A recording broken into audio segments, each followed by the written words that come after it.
Look at the size of that thing. That's what she said. Yesterday I was running a check station with a somewhat quick cycle time, with parts that were fairly heavy.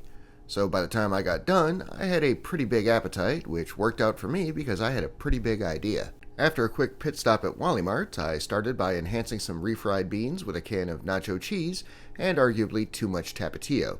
Give it a real kick to the taste buds. You can't make tacos without taco meat, but you can save the white people taco night comments. They're old, tired, and lame. Besides, all store-bought taco seasoning packets taste the same anyway. At least they do to me. Here's the big idea. I took a giant burrito tortilla and grilled it on the griddle to make massive taco shells. Once they were ready, I opened them up and gave them each some enhanced refried beans, loads of taco meat, freshly shredded extra sharp cheddar, plenty of sour cream, shredded lettuce, and finally some pico de gallo. Then I just folded it up and it was dinner time. You didn't think I just made one, did you? Is this the biggest taco you've ever seen?